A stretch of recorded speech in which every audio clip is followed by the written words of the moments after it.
आपका स्वागत है कमोडिटी राउंडअप में। कमोडिटीज की हम यहाँ पर चर्चा कर रहे हैं और हमारे साथ जय और प्रीतम बने हुए हैं। जय, आपसे सबसे पहले जानना चाहेंगे, कमोडिटी फ्यूचर्स की तो हमने यहाँ पर बात करी है, लेकिन जिस तरह का इंटरेस्ट स्पेशली क्रूड ऑप्शंस में हमने आते हुए देखा है, या जिस तरह के सब इंडेक्सेस लॉन्च हुए हैं, चाहे वो एग्री हो या नॉन एग्री हो, किस तरह का पार्टिसिपेशन और यहाँ पर अगर कोई स्ट्रैटेजीज हो?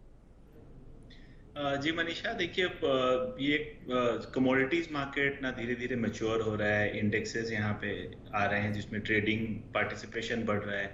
क्रूड ऑप्शन एक बेहतरीन विकल्प हो रहा है क्योंकि जिस हिसाब से यहाँ पे वोलेटिलिटी है, एक कोई भी ट्रेडर जो यहाँ पे लिमिटेड रिस्क के साथ काम करना चाहता है और लिमिटेड कैपिटल डिप्लॉय करना चाहता है, उसके लिए एक बेहतरीन स्ट्रैटेजी है।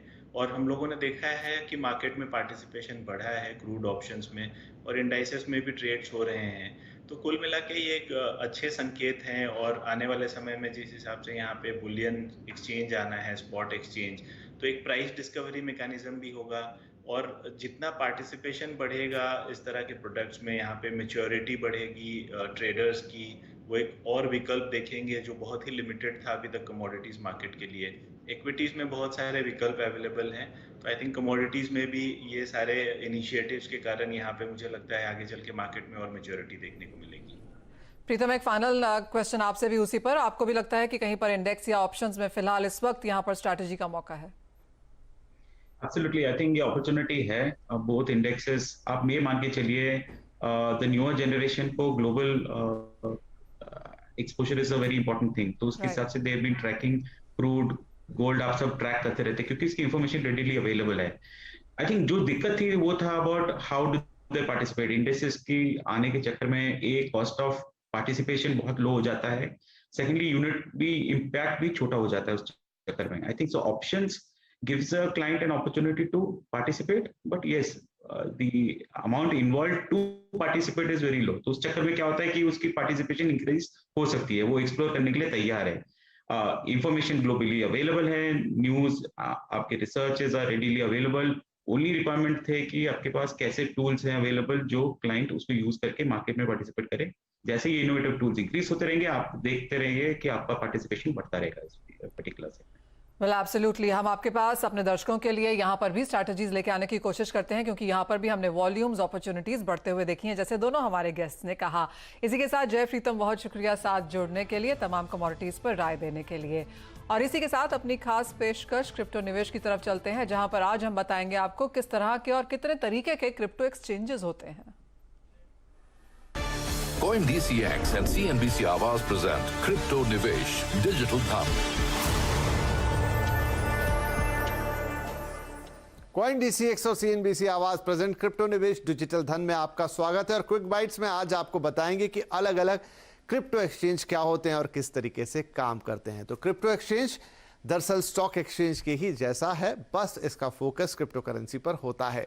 आप एक्सचेंज पर क्रिप्टो को खरीद, बेच और एक्सचेंज कर सकते हैं। अब अलग अलग क्रिप्टो एक्सचेंज कैसे होते हैं, तो सबसे पहले सेंट्रलाइज एक्सचेंज की बात। ये एक क्रिप्टो प्लेटफॉर्म है जो कि एक कंपनी द्वारा चलाया जाता है।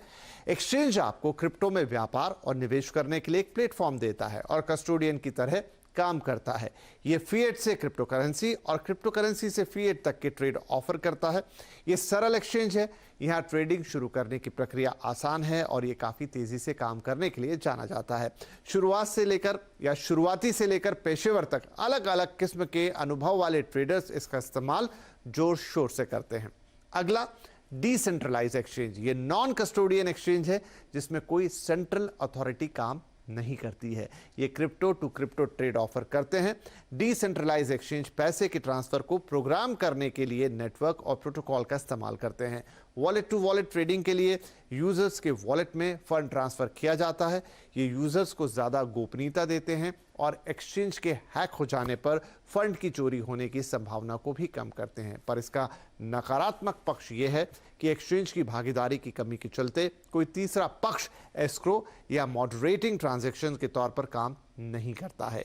डिसेंट्रलाइज एक्सचेंज को इस हद तक डिसेंट्रलाइज किया जाता है कि अगर आप गलत जगह फंड भेजने जैसी गलती करते हैं तो एक्सचेंज आपकी मदद करने के लिए कुछ भी नहीं कर सकता है। अब तीसरे टाइप का एक्सचेंज वो है हाइब्रिड एक्सचेंज। जैसा कि नाम से पता चलता है, ये सेंट्रलाइज्ड और डिसेंट्रलाइज एक्सचेंज का कॉम्बिनेशन है जो दोनों प्लेटफॉर्म्स के सबसे बेहतर फीचर से लैस है।